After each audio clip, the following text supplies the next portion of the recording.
Once again, it's been a wild week in crypto. Let's catch up on the latest news of the week. We've got an SEC punt on Ethereum ETFs, a guilty Russian crypto exchange operator, a potential RobinHood crackdown, and a costly fumble for an NFL legend. First up, the SEC has decided to kick the can down the road on the highly anticipated Invesco Galaxy Spot Ethereum ETF. In a filing on May 6, 2024, the agency pushed its decision deadline to July 5th, citing the need for more time to consider the proposed rule change. This marks yet another delay in a series of setbacks for hopeful Ethereum ETF issuers, including big names like BlackRock, Fidelity, Franklin Templeton, VanEck, and ARK21 shares. The SEC's hesitation comes despite the fact that Ether futures ETFs have been given the green light in the past year. Optimism for approval has dwindled in recent months, with Bloomberg ETF analyst James Seyffert lowering his odds from 50% to just 35%. The final deadline for VanEck's Ether ETF application, which Seyffert calls the only deadline that matters, is set for May 23rd. Ethereum advocate Anthony Sassano remains hopeful, pointing to the SEC's approval of Ether futures ETF products in 2023 and a recent meeting between the regulator, Grayscale, and Coinbase as reasons for optimism. Personally, I think the SEC is just dragging its feet at this point. They've had plenty of time to mull over these proposals, and the constant delays are starting to feel like a stalling tactic. It's a frustrating situation for sure, but hey, at least we've got the suspense to keep us on the edge of our seats, right? Moving on to our second story, Russian national Alexander Vinnik, the alleged mastermind behind the infamous BTC-e cryptocurrency exchange, has pleaded guilty to conspiracy to commit money laundering. The U.S. Department of Justice claims that from 2011 to 2017, BTC-e facilitated a staggering $9 billion worth of illicit transactions, catering to cybercriminals, hackers, and drug dealers worldwide. Vinnik, who was arrested in Greece back in 2017 and extradited to the U.S. last year, admitted to his role in establishing shell companies to aid BTC-e's shady operations. The exchange reportedly lacked any semblance of anti-money laundering protocols and happily processed funds without verifying customer identities. According to the DOJ, BTC-e received more than $4 billion worth of Bitcoin over the course of its operation and served over 1 million users worldwide. It's not the most popular take, but I've got to hand it to the DOJ for their tenacity in pursuing this case across international borders. It's a reminder that even in the Wild West of crypto, the long arm of the law can still reach out and grab you.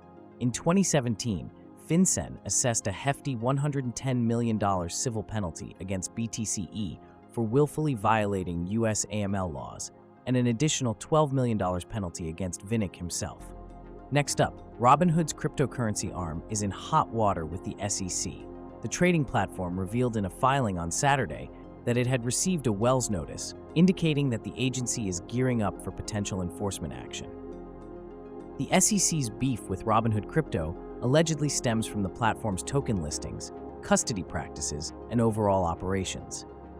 Robinhood, which has been attempting to register with the SEC for nearly 2 years, made the difficult choice to delist tokens like Solana, Cardano, and Polygon last year in response to the SEC's lawsuits against other crypto exchanges.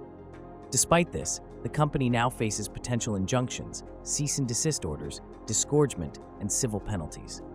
Finally, former NFL star Rob Gronkowski is learning the hard way that crypto endorsements can come with a hefty price tag. The tight end, affectionately known as Gronk, has agreed to pay $1.9 million to settle a lawsuit brought against him by disgruntled investors of the now-bankrupt cryptocurrency lending platform Voyager Digital. Gronkowski, who became a brand ambassador, Voyager shareholder, and holder of Voyager's VGX token in September 2021, is coughing up the cash as part of a $2.4 million pool alongside NBA player Victor Oladipo and race car driver Landon Cassill. The settlement, which is still subject to court approval, would dismiss claims against the three celebrities, leaving Voyager's other high-profile promoter, Dallas Mavericks owner Mark Cuban, as the remaining defendant for trial in November 2024. Ironically, just days after the settlement was filed, Gronkowski's former teammate Tom Brady was getting roasted for his own crypto endorsements during a televised comedy special. While the jokes were flying, Brady managed to avoid any direct mentions of FTX, the failed crypto exchange he famously promoted. Comedian Kevin Hart joked that the roast was taking place at the Kia Forum instead of the crypto.com/arena to avoid reminding people that Brady owed them money, while Nikki Glazer quipped, "Tom also lost $30 million in crypto." Tom, how did you fall for that? I mean, even Gronk was like, "Me know that not real money." I can't help but feel a little bit of guilty pleasure here. I mean, these guys probably thought they were scoring an easy payday by slapping their names on a crypto platform, but now they're the ones paying the price. It's a cautionary tale for celebrities and influencers alike. Be careful what you endorse, because it might just come back to bite you in the wallet.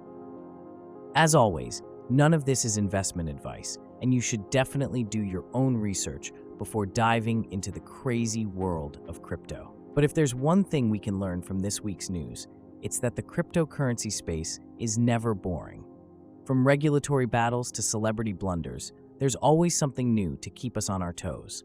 So buckle up and enjoy the ride. Just remember to keep your hands and feet inside the vehicle at all times.